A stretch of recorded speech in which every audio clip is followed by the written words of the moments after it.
नमस्ते। GR infra projects की 11 मई 2026 वाली स्टैट्यूटरी फाइलिंग्स के आज के इस डीप डाइव में आपका स्वागत है।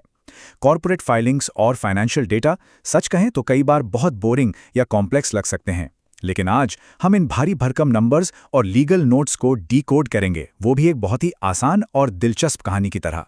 तो चलिए बिना किसी देरी के सीधा पॉइंट पर आते हैं। चीज़ों को सिंपल रखने के लिए हमने इस पूरी फाइलिंग को 4 मेन पिलर्स में बांटा है। लीडरशिप में क्या बदलाव हुए, FY26 का फाइनेंशियल परफॉर्मेंस कैसा रहा, स्ट्रैटेजिक एसेट सेल्स की क्या स्थिति है और आखिर में कंप्लायंस और रिस्क अपडेट्स। बस इन्हीं 4 पिलर्स पर आज हमारी चर्चा टिकी होगी।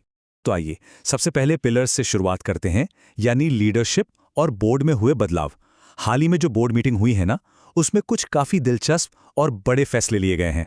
अब देखिए, कंपनी को आगे कौन ले जाएगा, इसके लिए टॉप लेवल पर कुछ नए चेहरे और नई जिम्मेदारियां सामने आई हैं।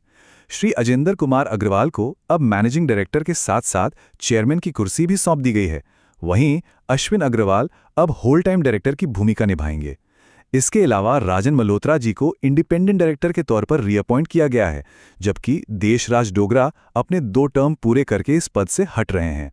और हाँ, FY27 के लिए नए कॉस्ट ऑडिटर्स के रूप में राजेंद्र सिंह भाटी एंड कंपनी की भी नियुक्ति हो गई है। अगर इन बदलावों की टाइमलाइन पर नजर डालें तो पिक्चर और भी क्लियर हो जाती है। 11 मई 2026 से ही अश्विन अग्रवाल का नया 5 साल का टर्म शुरू हो रहा है और ठीक इसी दिन देशराज डोगरा रिटायर हो रहे हैं।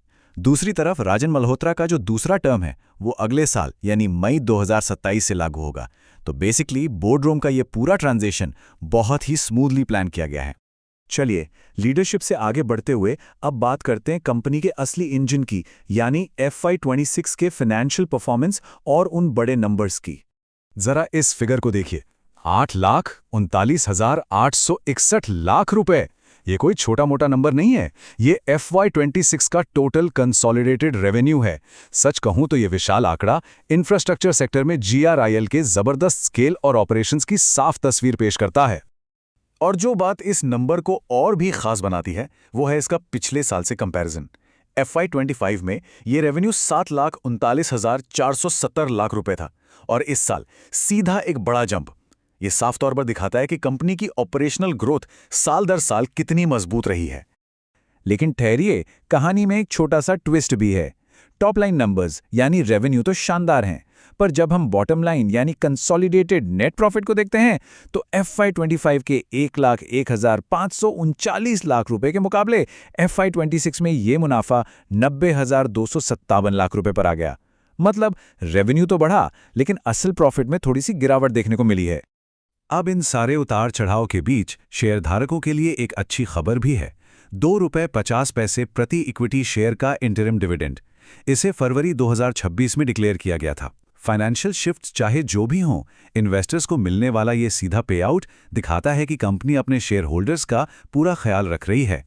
अब आते हैं अपने तीसरे पिलर पर, स्ट्रेटेजिक एसेट सेल्स। इस साल कंपनी ने अपने पोर्टफोलियो को थोड़ा स्लिम और स्ट्रीमलाइन करने पर काफी फोकस किया है।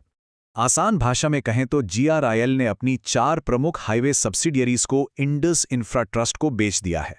और ये कोई छोटी डील नहीं थी। जरा GRAENPL को ही ले लीजिए।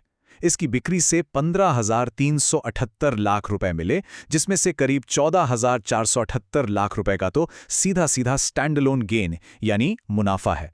बाकी संपत्तियों से भी ऐसा ही तगड़ा मुनाफा हुआ है। इससे हुआ ये कि कंपनी की काफी सारी कैपिटल फ्री हो गई और बैलेंस शीट बहुत मजबूत दिखने लगी। अब यहां स्ट्रैटेजी देखिए। कंपनी ने सिर्फ एसेट्स बेचे ही नहीं, बल्कि उस फ्री हुई कैपिटल का बड़ा स्मार्ट इस्तेमाल भी किया। GRIL ने Rajgarh Neemuch power transmission limited की 100% इक्विटी 1,888 लाख रुपए में खरीद ली। मध्य प्रदेश का ये नया पावर ट्रांसमिशन प्रोजेक्ट साफ इशारा कर रहा है कि कंपनी अब अपना दायरा सिर्फ हाईवेज तक लिमिटेड नहीं रख रही है।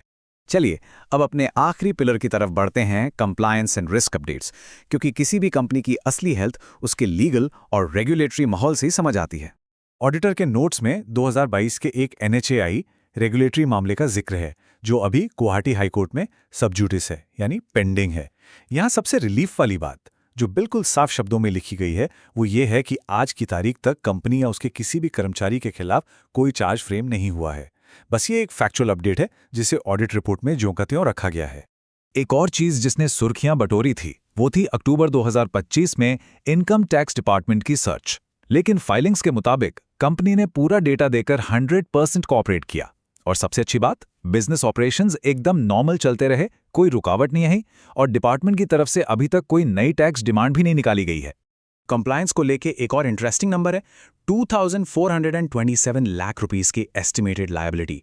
दरअसल भारत में जो 4 नए लेबर कोड्स आने वाले ना, कंपनी ने उसी को ध्यान में रखते हुए एम्प्लॉयज़ के पोस्ट एम्प्लॉयमेंट बेनिफिट्स के लिए ये एक्स्ट्रा प्रोविजन किया है। इसे आप फ्यूचर प्रूफिंग कह सकते हैं, जो कंपनी की प्रोएक्टिव अप्रोच को दिखाता है। तो अगर इन सबको जोड़कर देखा जाए, टॉप लीडरशिप में फ्रेश चेहरे, एसेट्स की स्मार्ट सेल से फ्री हुआ कैश और नए सेक्टर्स में एंट्री, ये सब मिलकर एक बड़ा सवाल खड़ा करते हैं। सुव्यवस्थित संपत्तियों और इस नए नेतृत्व के साथ FY27 में GRIL की रणनीति आखिर क्या नया मोड़ लेगी, ये देखना वाकई बेहद दिलचस्प होगा। उम्मीद है इस डीप डाइव से आपको इन भारी भरकम कॉर्पोरेट फाइलिंग्स की असली कहानी समझ आ गई होगी। हमारे साथ जुड़ने के लिए बहुत बहुत शुक्रिया।